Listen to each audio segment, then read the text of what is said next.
चलिए कंटिन्यू करते हैं हम। तो ये मर्ज सॉर्ट, क्विक सॉर्ट हो गया, और अगला एग्जांपल जो है बाइनरी देखिए, सर्च। Binary search. हाँ बाइनरी सर्च। बाइनरी सर्च का आपने कभी किया हुआ है? हो जाता है वैसे तो।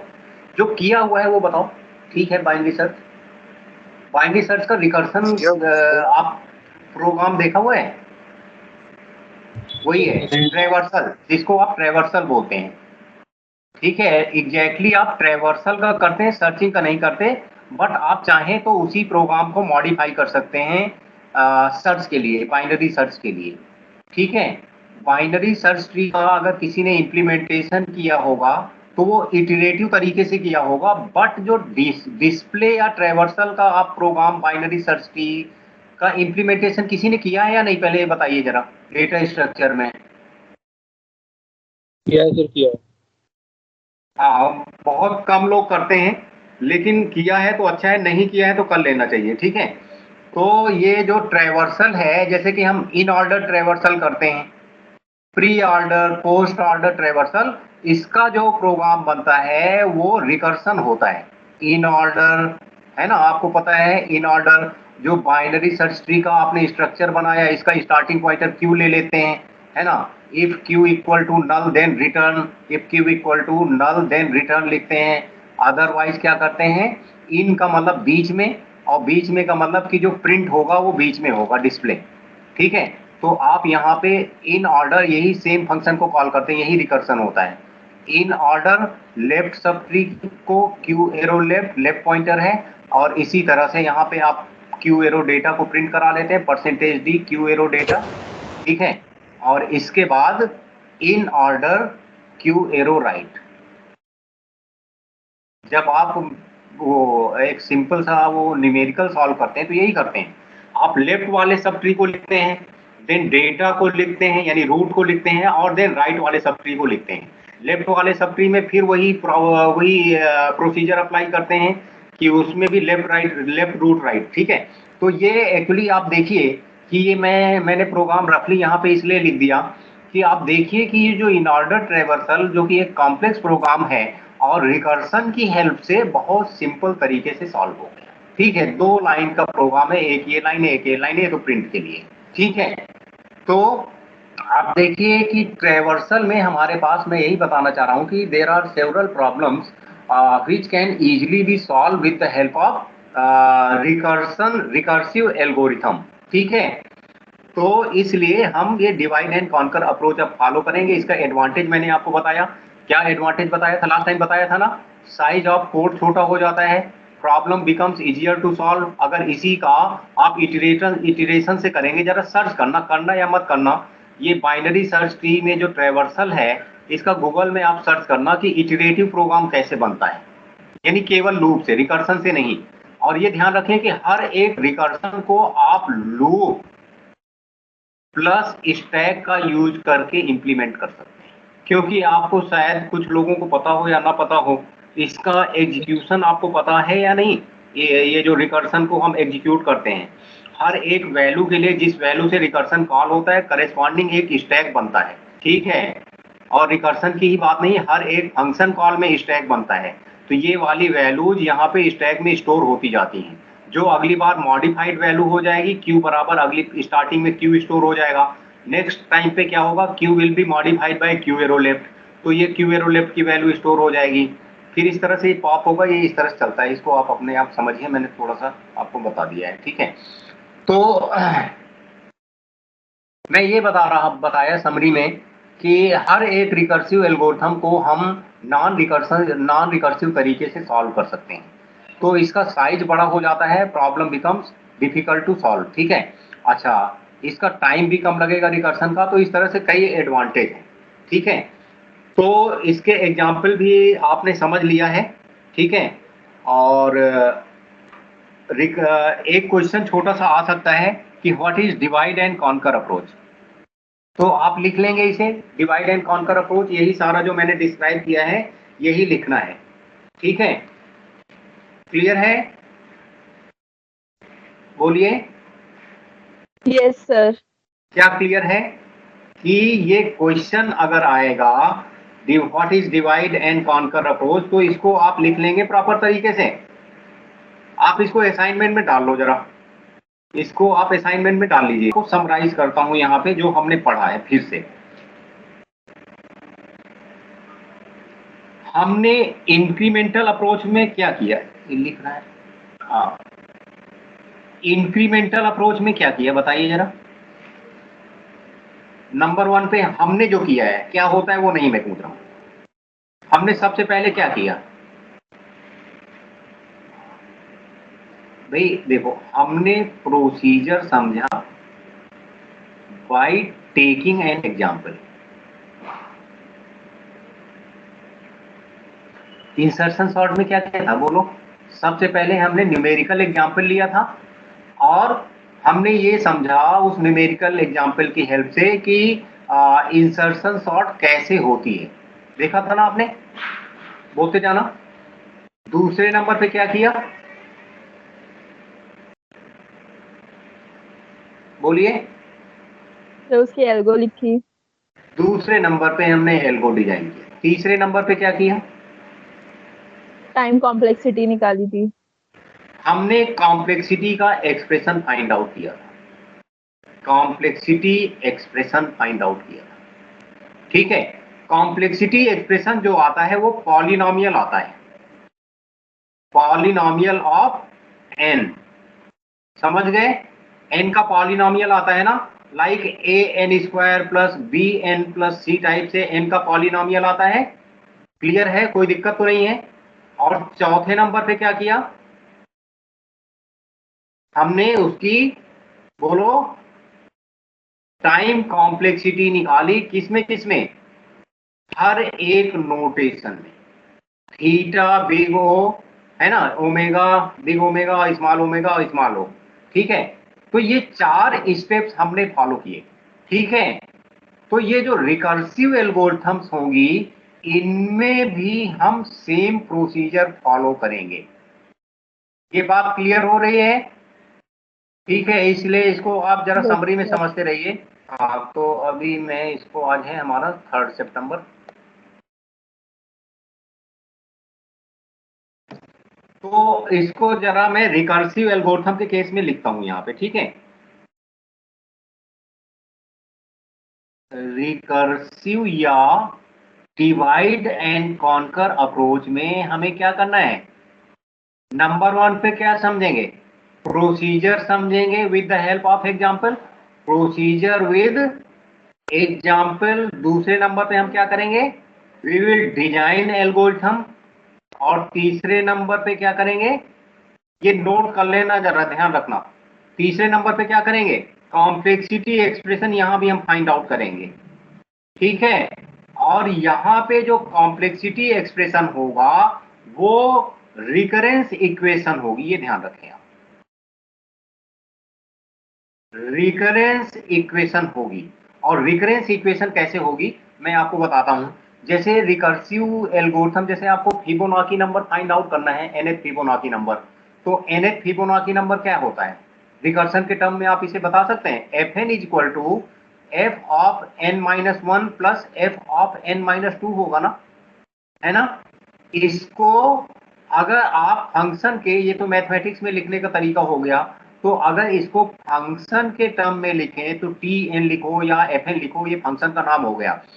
This is equal to T of n-1 plus T of n-2। तो ये जो इक्वेशन बनी, this is called recurrence equation या रिकरेंस रिलेशन, या केवल रिकरेंस। ये समझ गए, ये इसमें रिकरेंस रिलेशन है।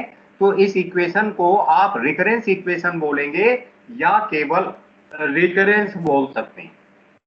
ये बात समझ में आई, ध्यान देना, डिफरेंस समझिए। इंक्रीमेंटल अप्रोच में जो हम कॉम्प्लेक्सिटी एक्सप्रेशन लिखते हैं वो हमारा पॉलिनोमियल ऑफ इनपुट साइज होता है, और यहाँ पे recurrence equation on input size n होगी। ये बात समझ में आ गई। और चौथे नंबर पे यहाँ भी हम क्या करेंगे, complexity, time complexity find out करेंगे। ये जरा नोट कर लेना जो मैं अभी बोल रहा हूं, टाइम कॉम्प्लेक्सिटी फाइंड आउट करेंगे। और यहाँ पे टाइम कॉम्प्लेक्सिटी फाइंड आउट करने का क्या तरीका होगा, वहां पे क्या था बताइए जरा। वहां पे हम पॉलिनॉमियल को सॉल्व करते हैं ना भाई। आपको इंसर्शन सॉर्ट में याद होगा कि मैंने एल्गोरिथम से आपको वो बताया, क्या बोलते हैं, कॉलम बना के cost into number of times statement is executing, उसके बाद एक्सप्रेशन लिखा, और फिर आपने देखा होगा कि हमने एक्सप्रेशन को सॉल्व किया था। एक्सप्रेशन को सॉल्व करके मैक्सिमम डिग्री ऑफ एन का जो था वो हमने इसमें लिखा था। तो यहाँ पे भी हमें रिकरेंस इक्वेशन को सॉल्व करना है, ठीक है। तो यहाँ पे रिकरेंस इक्वेशन को सॉल्व करने के 3 तरीके हैं, लिखिए। There are 3 ways to solve recurrence equation, note करिए। 3 ways to solve recurrence equation. Recurrence equation बोले या केवल रिकरेंस बोले, आप समझ गए ना। अगर मैं केवल रिकरेंस बोलूंगा तो भी उसका मतलब है रिकरेंस इक्वेशन।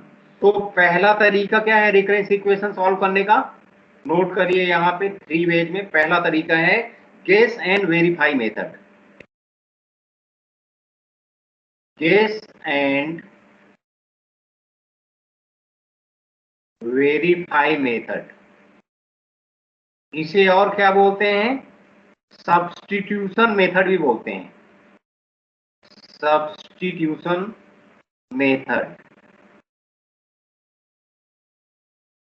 या फिर क्या बोलते हैं, solution bye mathematical induction. Solution bye mathematical induction.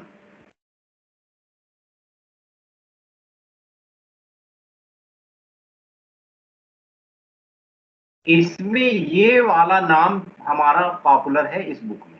हालांकि यही है, कभी हम गेस एंड वेरीफाई मेथड भी बोल सकते हैं, या फिर सब्स्टिट्यूशन मेथड बोल सकते हैं, या solution bye recurrence, solution bye mathematical induction भी बोल सकते हैं, ठीक है।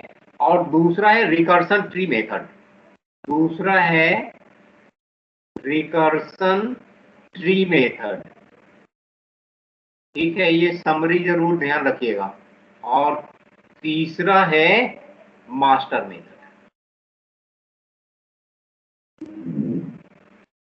ये किस लिए यूज होते हैं बताइए जरा। मास्टर मेथड का क्या एप्लीकेशन है, क्या यूज है,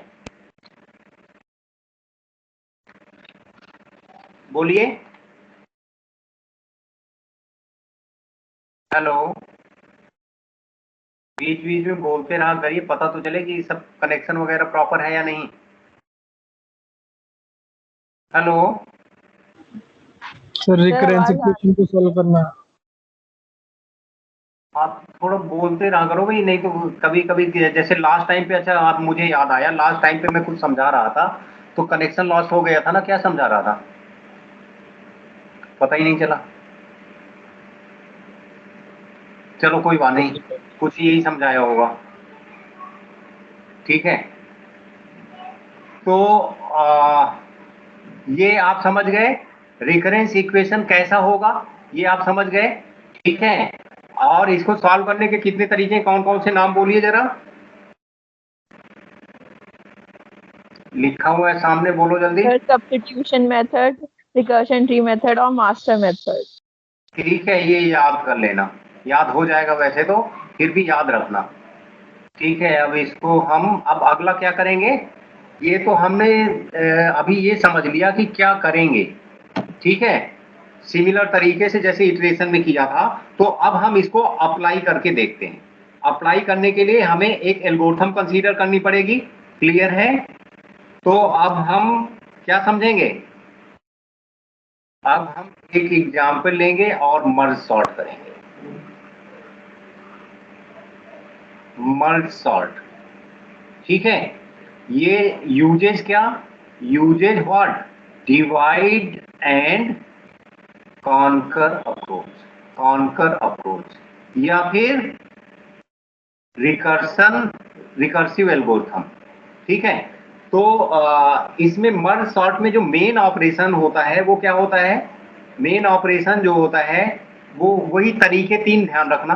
पहले डिवाइड, पढ़ रखा होगा, ये एल्गोरिथम तो पढ़ी रखी है, डिवाइड कॉन्कर एंड कंबाइन। ये समझ में आ गए ना, डिवाइड कॉन्कर एंड कंबाइन। तो मर्ज ऑपरेशन कब कब लगता है?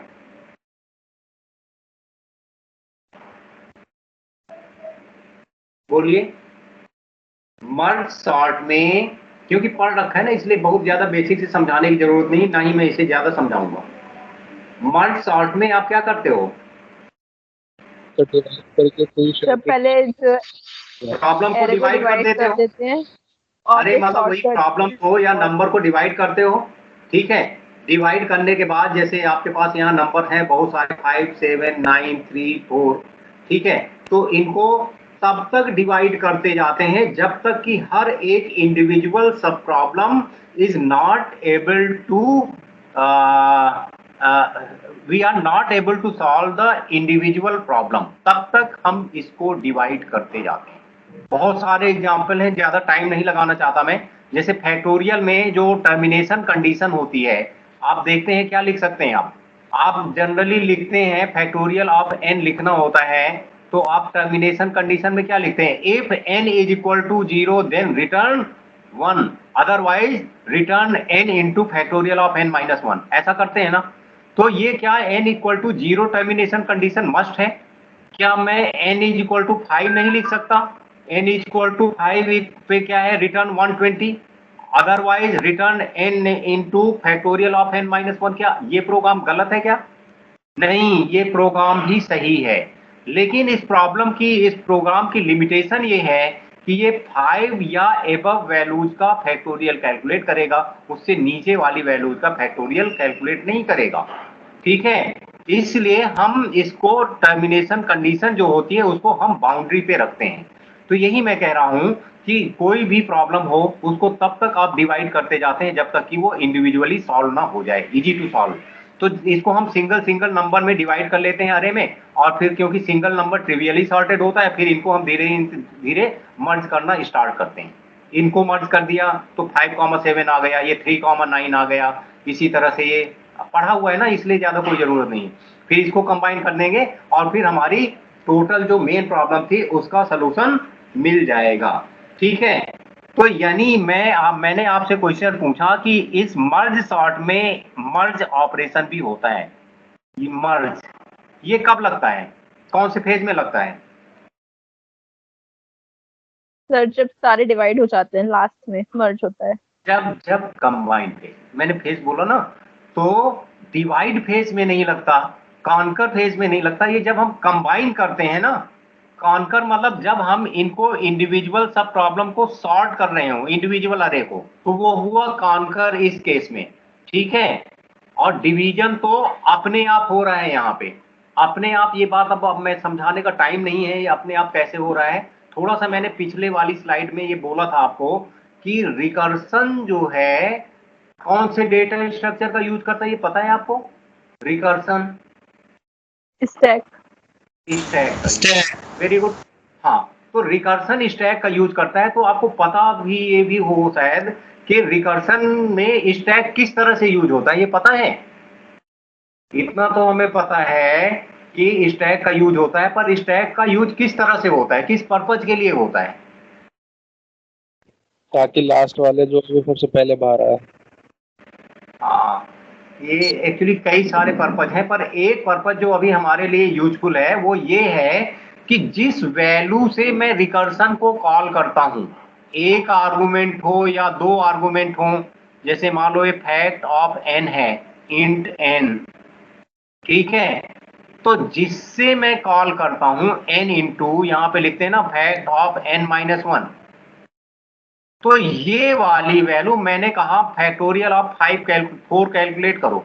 तो जिस एक्चुअल आर्गुमेंट से मैंने कॉल किया तो n इज इक्वल टू 4 हो गया, this value will be stored in stack. अभी मैं डिटेल में नहीं समझा रहा हूं, पर यहां पे स्टैक का यूज होता है। फिर ये क्या हुआ, ये जब भी मैं फंक्शन को कॉल करता हूं तो ये वाली वैल्यू यहां पे फॉर्मल आर्गुमेंट में असाइन हो जाती है, n इज इक्वल टू 4, ठीक है। अब जैसे चाहे ये फंक्शन बाहर से कॉल हो रहा हो या अंदर से कॉल हो रहा हो, कॉल का प्रोसीजर एकदम वही होता है, तरीका। तो ये 4 से कॉल हुआ, तो 4 से फर्स्ट टाइम कॉल हुआ तो 4 स्टैक में जाता है। इसके बाद फिर जो है 4 माइनस 1 3 से मैंने ये फंक्शन क्या हुआ, ये हुआ 4 इंटू फैक्ट ऑफ 3 हुआ कि नहीं। तो जैसे फैक्ट 4 से कॉल हुआ था वैसे फैक्ट 3 से कॉल हुआ, तो इस बार n की वैल्यू यहाँ 3 हो जाएगी, यानी ये वाला फंक्शन 3 से कॉल हुआ तो इस बार स्टैक में 3 जाएगा, फिर 2 से कॉल होगा 2 जाएगा, 1 से कॉल होगा 1 जाएगा। और जब एल्स रिटर्न लिखते हैं ना लिखते हैं या लास्ट में जो रिटर्न होता है, तो वो जब चलता है तो उस टाइम पे वो स्टैक से वैल्यू पॉप करता जाता है और फिर कैलकुलेशन होता जाता है। ठीक है, इसलिए ज्यादा इसको मैं नहीं समझा रहा हूं, क्यों ये थोड़ा सा इसलिए बताया क्योंकि यहाँ पे यूज है, आपको यहाँ ये पता चलना चाहिए कि हम कंबाइन तक तो समझ रहे हैं, लेकिन डिवीजन ऑटोमेटिक कैसे हो गया अरे का मर्ज सॉर्ट में। तो ये डिवीजन ऑटोमेटिक नहीं हुआ है, इस डिवीजन को रिकर्सिव फंक्शन ने किया है, जैसा कि आप यहाँ पे छोटे से एग्जाम्पल में देख सकते हैं। ठीक है, तो अभी मैं एग्जाम्पल ले रहा हूं इसका, तो आप वहां पे देखेंगे कि हम जनरली क्या करते हैं, पेपर पेन पे तो सारी वैल्यूज लिखी हैं, इनको एक एक नंबर में डिवाइड कर लिया और ये समझ लिया कि ये सिंगल सिंगल वैल्यूज हो गई। और यहाँ एल्गोरिथम में भी आपको ये डिवीजन का तरीका नहीं दिखेगा, एल्गोरिथम में केवल मर्ज का तरीका दिखेगा, है ना। तो ये जो डिवीजन हुआ है वो हमें करने की जरूरत नहीं पड़ी, this is done automatically when recursion is called, ये रिकर्सन इज यूज्ड।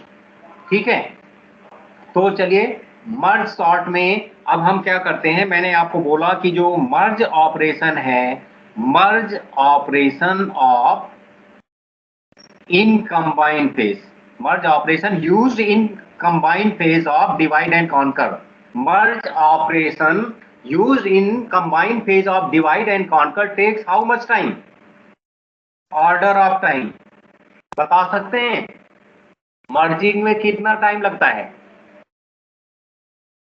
देखो मैं आपसे जब कोई भी आपसे नहीं मर्जिंग में सर m+n n+1 यानी कि ऑर्डर में बताओगे तो n।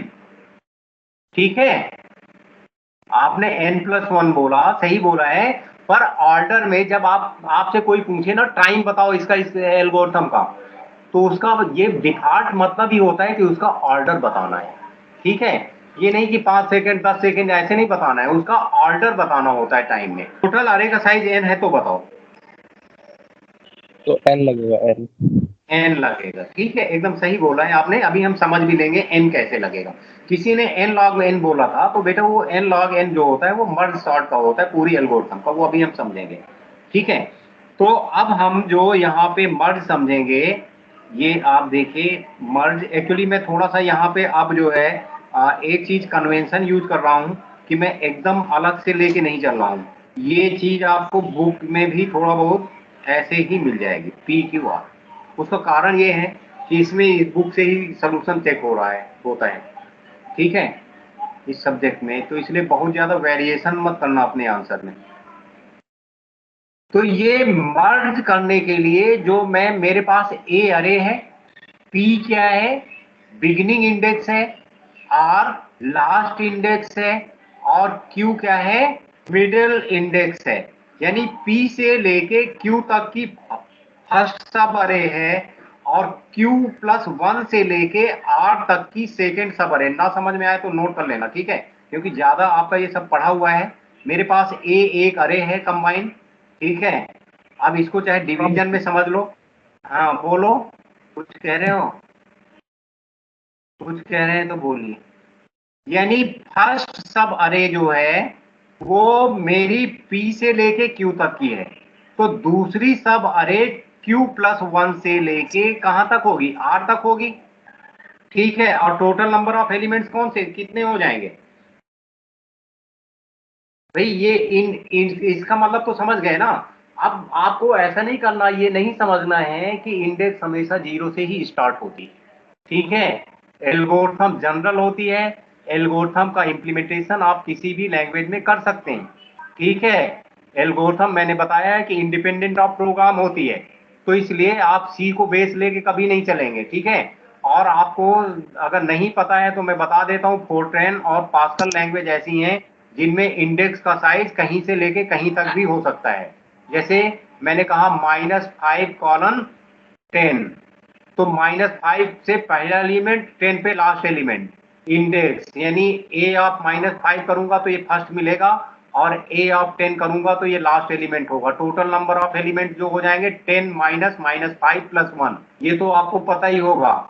1 से लेके 5, 2 से लेके 6 तक के बीच में कितनी वैल्यू है सीक्वेंस में? 6 - 2 + 1 काउंट करके देख लेना, 2 3 4 5 6। तो 6 - 2 + 1 यानी कि 5 वैल्यूज हैं, 2 2 6। तो ये बात यहाँ पे यूज होगी थोड़ी सी। तो पहली मेरी जो सब अरे है वो कहाँ से कहाँ तक है? अच्छा ये ध्यान रखना कि इसमें अलग से अभी है नहीं है, जो डिवीजन होगा वो मेन अरे के अंदर ही होगा, ठीक है। इसके लिए हमें अलग से अरे लेने की अभी जरूरत नहीं है। तो पहली अरे कहाँ से कहाँ तक है, इसको हम ऐसे डिनोट कर रहे हैं। पहली अरे जो है वो P से लेके 2 डॉट, ये भी तरीका यूज होता है, या कॉलन यूज करें, दोनों में से कोई यूज करें, ठीक है। तो P से लेके Q तक की पहली अरे है, और दूसरी जो सब अरे है, अरे मतलब सब अरे, ए अरे की सब अरे, वो कहां से कहां तक होगी?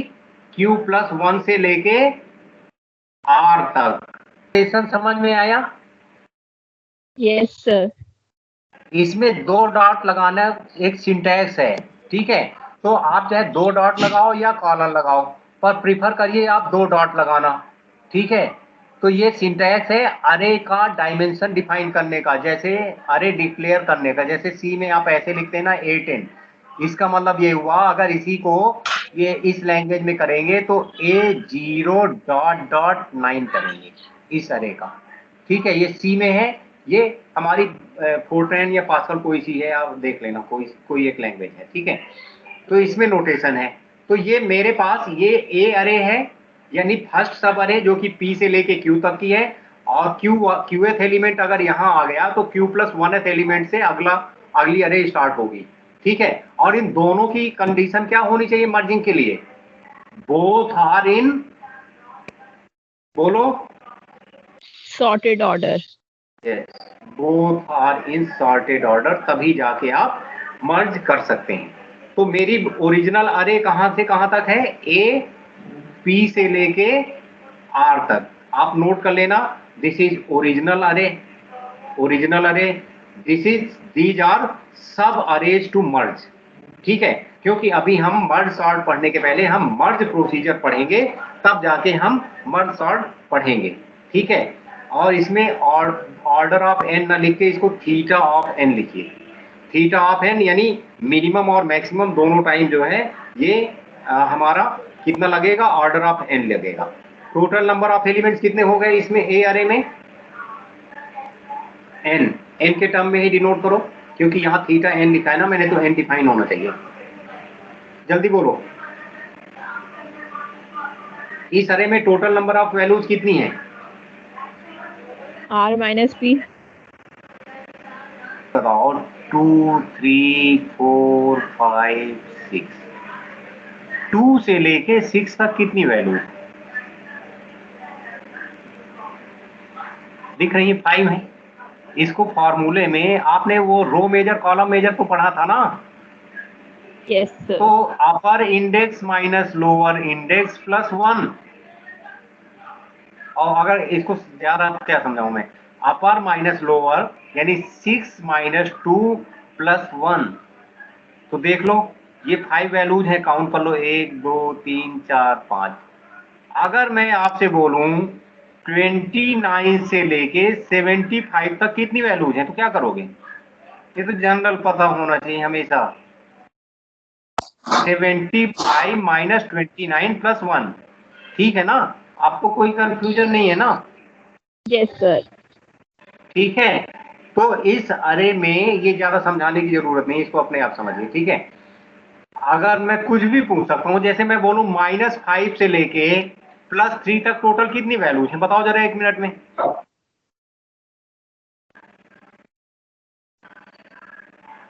अरे ये तो जल्दी 9। बोलना चाहिए भाई। हाँ, 5 3 8 1 9, 9 वैल्यूज है टोटल, ठीक है ना? तो इस तरह से यहाँ पे कितनी वैल्यू हुई? R - P + 1। हाँ, ठीक है। अब हम एक एग्जांपल लेते हैं। टाइम ज़्यादा हो रहा है, लेकिन मैं एग्जाम्पल को आज ही कंप्लीट करूँगा, ठीक है, ये ध्यान रखना। एग्जाम्पल हम ले लेते हैं। एग्जाम्पल इसमें हम दो सब अरेज लेंगे। एक एल नाम की सब अरे है, लेफ्ट 1 2 4 ले लेते हैं यहाँ पे, और यहाँ पे राइट नाम की एक सब अरे है, इसमें हम 1 2 3 ले लेते हैं। यहाँ पे लास्ट में इनफाइनाइट एक एलिमेंट स्पेस एक मार्कर रख रहे हैं हम, जिससे कि ये पता चले कि ये लेफ्ट अरे की वैल्यू खत्म हो रही है यहाँ पे। तो यहाँ पे वैल्यू ले लो 2, यहाँ पे 1 मिनट, यहाँ पे मैं ले लेता हूँ 5 7 10 15, और यहाँ पे क्या ले लेता हूँ, यहाँ पे ले लेता हूँ 2 4 और 8। तो ये देखिए लेफ्ट और राइट सब अरे हैं। अभी मैं इसका प्रोसीजर भी लिखूंगा। तो लेफ्ट और राइट सब अरे को आपको मर्ज करना है, तो क्या करना पड़ेगा, दो आपको इंडेक्स वेरिएबल लेने पड़ेंगे आई जे, और फिर आप क्या करेंगे कि अगर एल आई या ए आई अगर एक ही अरे में है तो क्या होगा, ए आई इज लेस देन ए जे, तो ए जे को कॉपी कर देंगे, जे को आगे बढ़ा देंगे। तो इसको डायग्राम में आपको दिखाना पड़ेगा, इसलिए मैं बना रहा हूं, अदरवाइज प्रोसीजर तो आपको पता है, ठीक है। तो एक बी नाम की एक अरे ले लीजिएगा, इसमें एक्स्ट्रा स्पेस होता है, इसलिए बी नाम की अरे भी लेना है, ठीक है, ये ध्यान रखना। अब आप देखो कौन सी एलिमेंट, कौन सा अरे का एलिमेंट कॉपी होगा बी में, यानी इस पे इफ मैं लिख नहीं रहा हूं, if L I is less than R J, L I is less than R J, तो बी जे, बी नहीं बी के एक इंडेक्स और ले लो, B K is equal to L I, और सी की लैंग्वेज में लिखे तो के प्लस प्लस प्लस, और आई को आप आगे बढ़ा दोगे। तो ये बात समझ रहे हो ना कि जो एलिमेंट छोड़ रहा है उसको मैं यहाँ अरे में, नई अरे में कॉपी करूंगा और उसकी इंडेक्स को आगे बढ़ा दूंगा। तो ये हुआ फर्स्ट। इसके बाद सेकेंड नंबर पे आप एल और आर को कैसे बनाएंगे, एल और आर को कैसे बनाएंगे, एल तो ऐसे ही रहेगा, ये ऐसे बनाना है, ध्यान रखना जरा। आर तो ये क्या हुआ, बोलो जरा, 5 7 10 15 ऐसा ही रहेगा, आई यहाँ रहेगा, और 8 2 4 8 और इनफाइनाइट जे यहाँ कॉपी हो जाएगा, सॉरी जे आगे बढ़ जाएगा इंडेक्स। अगली बार क्या करोगे, अगला वाला बना लो जरा सा जल्दी। अगली बार क्या करेंगे मुझे बता दीजिए पहले। इसके बाद बी अरे बनाओगे ना, बोलिए। यस सर, अब 4 आ जाएगा 2 के बाद। हाँ, यहाँ पे 2 आ गया, यहाँ पे 4 आ जाएगा, और जे आगे निकल जाएगा यहाँ पे, ठीक है। अगली बार क्या करेंगे, अगली बार आई आगे बढ़ जाएगा और 5 आ आई जाएगा। आ जाएगा, आई आगे बढ़ जाएगा। तो इसको आप कंप्लीट कर लेना, ठीक है।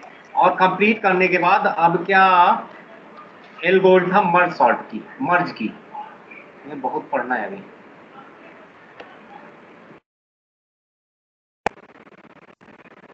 अब मर्ज की एल्गोरिथम मैं बताता हूँ, जरा 2 मिनट और लूंगा, मैं लिख देता हूँ सीधे, आप समझ लेना, कुछ है नहीं इसमें क्योंकि पढ़ा हुआ है। मर्ज ए पी क्यू आर। अब मुझे पहला क्या करना है, ये प्रोसीजर तो आपको समझ में आ ही गया होगा। अब मुझे लिखना है, पहली जो सब अरे थी उसमें नंबर ऑफ एलिमेंट कितने हैं, क्योंकि लूप लगाना पड़ेगा ना कॉपी करने के लिए। भाई एल और आर को आपको मर्ज करना है, उसी का प्रोसीजर हमें लिखना है। अभी मर्ज सॉर्ट का बाद में लिखेंगे हम। अभी आपने पिछली स्लाइड में देखा कि एल और आर दो जो अरे थी जिनको अभी हम मर्ज कर रहे थे, तो आपको एल के अंदर कितनी वैल्यूज है, आर के अंदर कितनी वैल्यूज है, ये देखना, पहले से कैलकुलेट करके रखना पड़ेगा ना, तभी तो आप लूप लगाओगे, ठीक है। तो एल के अंदर n1 वैल्यूज है। हाँ बोलो, कुछ कह रहे हैं भाई, क्यू बोलते जाओ तो मेरे लिए आसानी हो जाएगी। क्यू माइनस पी प्लस, यहाँ से क्यू माइनस पी प्लस 1, और n2 के अंदर कितनी वैल्यूज होंगी,